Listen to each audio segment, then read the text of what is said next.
In the year 1212, tens of thousands of children set out from Europe, marching barefoot without weapons, convinced they would reclaim the Holy Land.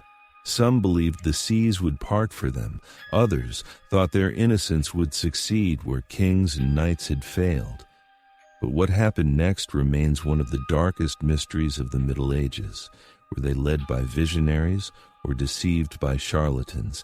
Did they find glory or death? This is the story of the Children's Crusade.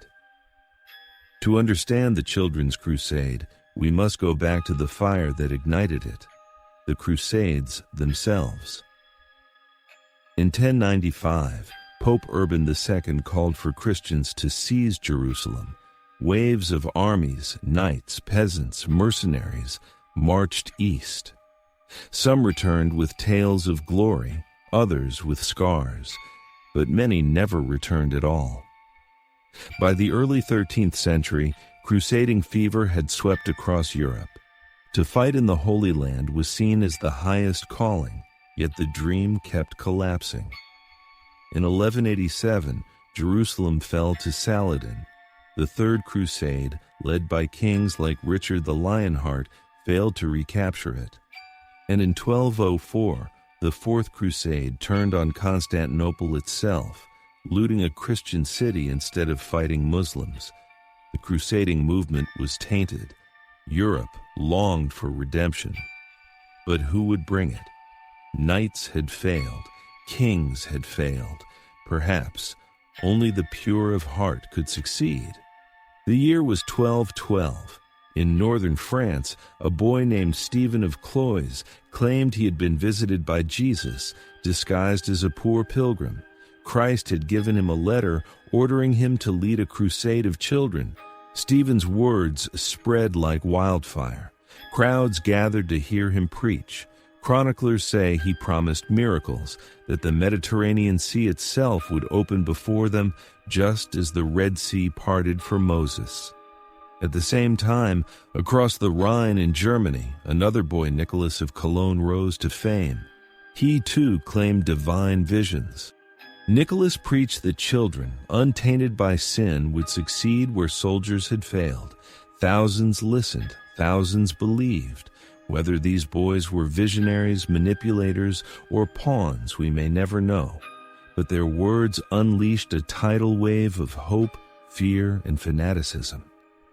They came from farms, villages, towns, peasant boys with patched tunics, shepherd girls with lambs in their arms. Some say even infants were carried. Estimates vary wildly, 10,000, 20,000, perhaps more. They carried no swords. Instead, they sang hymns. They believed angels would guard them. Parents wept as their children left, convinced they were marching into God's hands. Nicholas's German crusade marched south over the Alps toward Italy. Many starved, many froze. Yet chroniclers record that thousands reached Genoa, exhausted and barefoot. There, they waited for the sea to part. They prayed for days. But the waters did not move. Some wept, others cursed. Many simply drifted away, abandoned in a foreign land. Stephen's French crusade marched to Marseille. There, too, the sea did not open. But instead of fading, their story took a darker turn.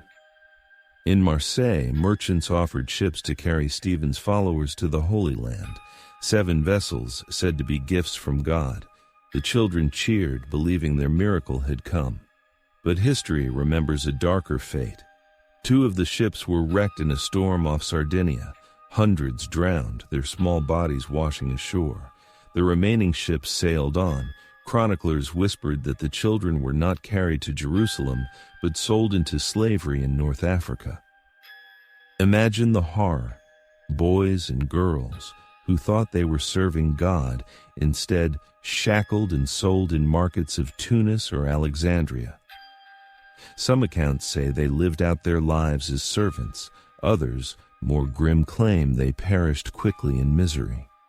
Was this the work of greedy merchants, of corrupt officials, or simply legend amplified by the horror of the time?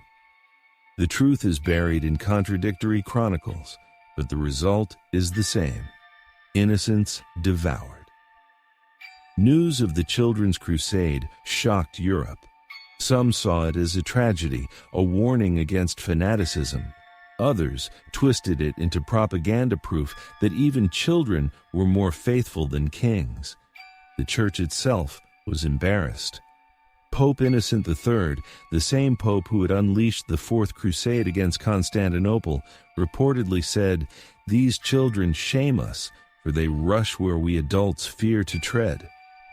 Yet the Church offered little help to the survivors. In Germany, many of Nicholas's followers never returned home. Some remained in Italy. Others vanished, swallowed by hunger and despair. In France, few of Stephen's companions were ever seen again. Parents searched in vain. Songs were sung of lost children, and soon their story was tangled in myth. Was the Children's Crusade real?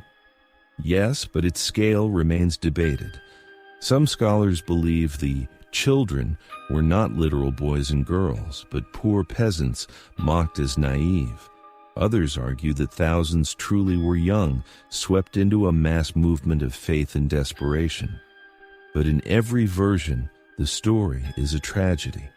Whether enslaved, drowned, or abandoned, the march ended not in Jerusalem, but in silence. And yet, the legend endured. For centuries, poets, preachers, and chroniclers retold it. They painted pictures of wide-eyed children marching to their doom. They used it as a warning of blind faith or as a symbol of purity betrayed by the corrupt world. In the summer of 1212, children walked out of their homes believing they were chosen by God. They sang, they prayed, they dreamed. But history gave them no miracles. Instead, their crusade ended in storms, slavery, and sorrow. The Children's Crusade remains one of the strangest echoes of the Middle Ages, a moment when innocence was turned into weapon, faith into tragedy, and the purest hearts were lost to the cruelties of the world. A warning, perhaps, for every age, that even the most innocent dreams can be twisted and devoured by darkness.